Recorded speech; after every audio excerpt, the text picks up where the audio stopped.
you're still here. And you get another chance this day to do better and be better. Another chance to become more of who you were created and what you were created to fulfill.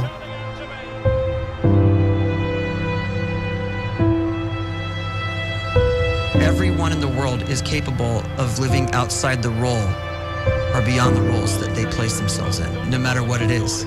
You're not just a dad, you're not just a banker, you're not just a brother or a son or a convict. It doesn't matter. Like, everyone is bigger, much bigger, infinitely bigger than the roles they place themselves in, and is capable of reaching potential greater than anything they could imagine.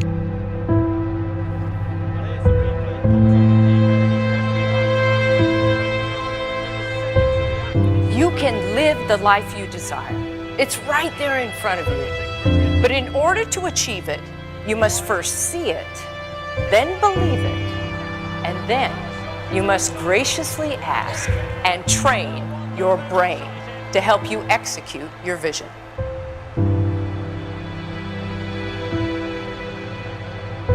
So when you start to focus and you delete distraction from your life and you start to get seriously invested in doing one thing staggeringly well, and you practice that one thing over and over, a term to think about is mundanity.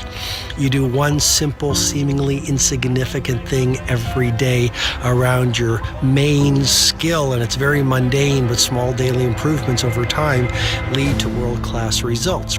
Well, here's what happens in your brain. You start to isolate a single neurocircuit around that skill, and that starts to trigger a certain type of brain cell called an oligodendrocyte, which then releases myelin. Myelin is a fatty tissue that starts to wrap around that single neurocircuit related to that main skill you've been practicing. And when myelin starts to wrap around the brain circuit, what happens is you have accelerated learning times, you can see more quickly, heightened perception, and you'll learn more quickly. And that is really the quote-unquote secret of the great producers. It's not a result of some natural gift, but their daily practice, their relentlessness and their grit, their work ethic, and their singular focus and sacrifice.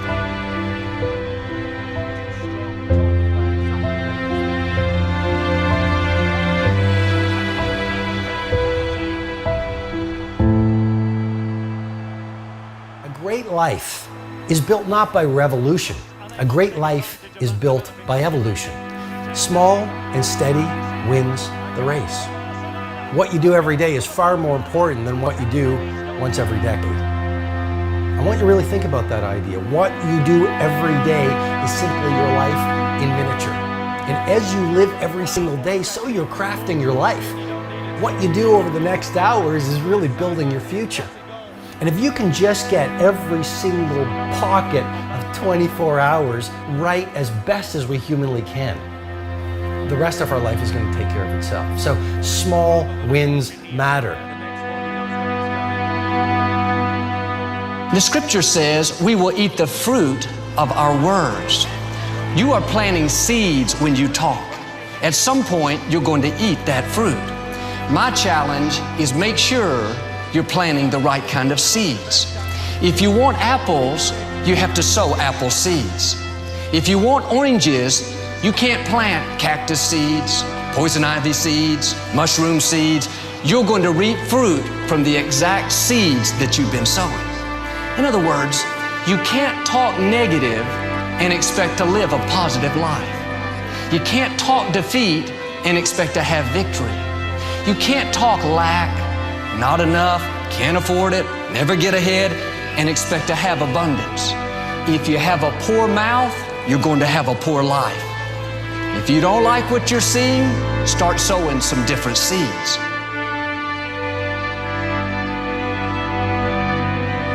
We may not realize it, but we're always feeding ourselves.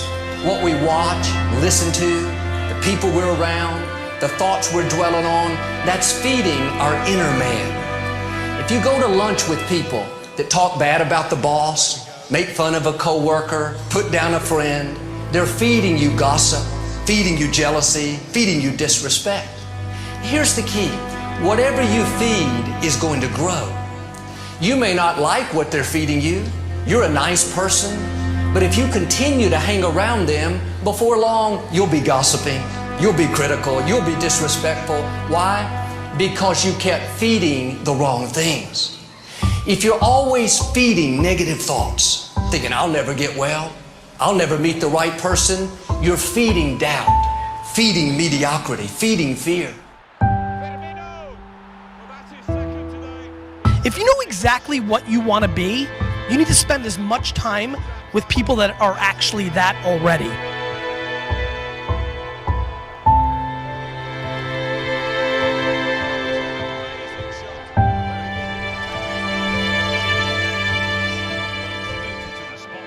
You cannot let a fear of failure, or a fear of comparison, or a fear of judgment stop you from doing what's going to make you great.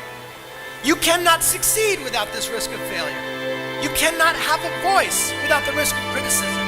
And you cannot love without the risk of loss. You must go out and you must take these risks.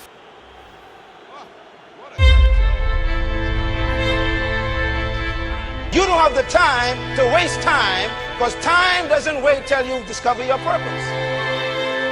If you don't know why you was born, time is still moving.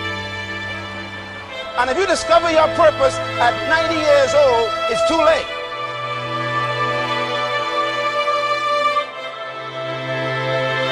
You don't know how young you are. What if you die in 2 years? You're pretty old right now. You got 2 years left. And if you're 50 years old and you're feeling discouraged, well, remember the advice about planting a tree. When's the best time to plant a tree? 20 years ago or today? So if you're 50 and you feel like life left you behind, well, get started right now. Better late than never. Better late than never. Don't think about time and age so much. It gets people distracted. When the whole world's distracted, you be focused.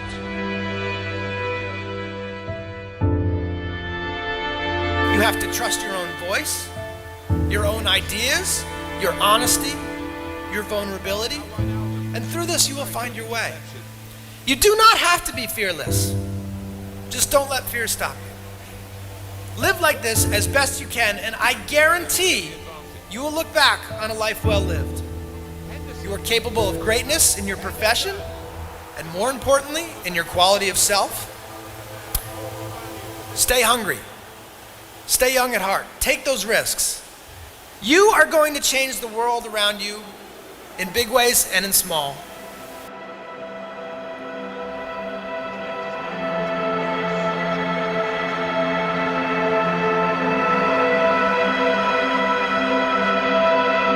But see, anybody, if you want to, can go searching for a good plan, pick it, and start working it. And sure enough, as the time passes, as it surely will 5 years from now, 10 years from now, then you'll be winding up wearing what you want to wear, driving what you want to drive, living where you want to live, become what you want to become.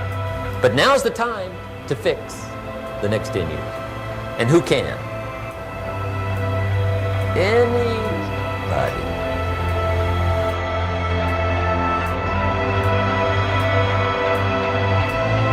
You were created to give life and make a difference with your gift somewhere. That's why you came to this place.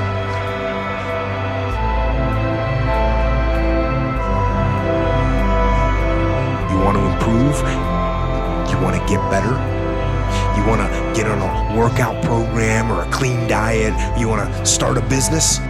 You want to write a book or make a movie or build a house or a computer or put together some mobile application? Where do you start? You start right here. And when do you start? You start right now. You initiate the action aggressively. You go.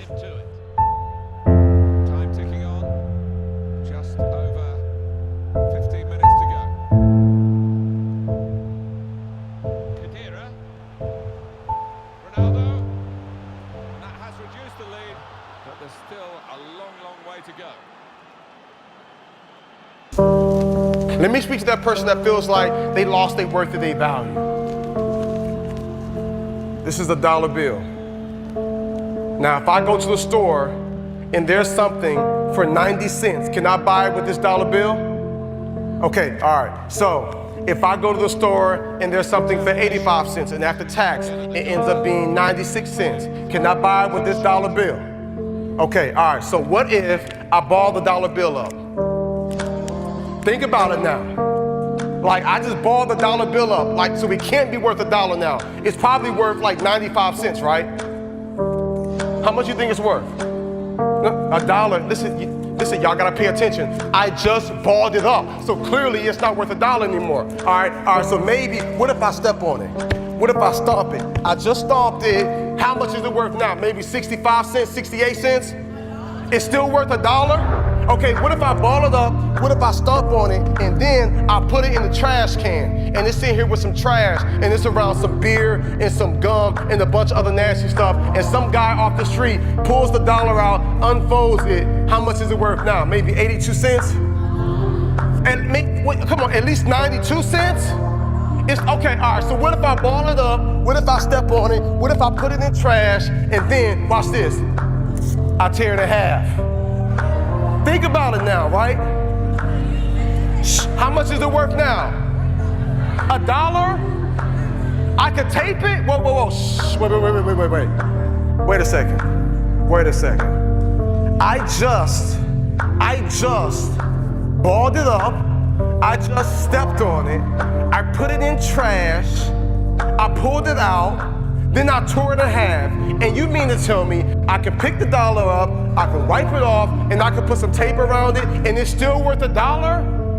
Then why, if this dollar doesn't lose its worth or its value, then why do you feel like you've lost your worth of value? Because many of you feel like you've been stepped on, you feel like you've been pushed aside, you feel like you've been abandoned, you feel like you've been talked about, you feel like you've been abused, like someone took from you, someone hurt you, somebody took advantage of you, and deep down inside your core, you feel like you've lost some of your value.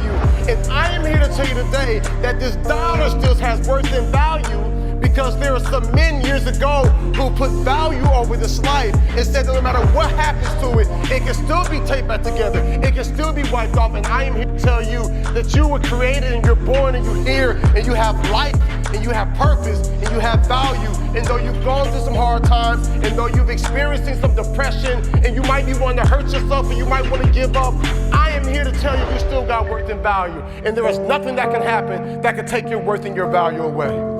So what you gotta do now is you gotta pick yourself up. You gotta dust yourself off and you gotta keep moving.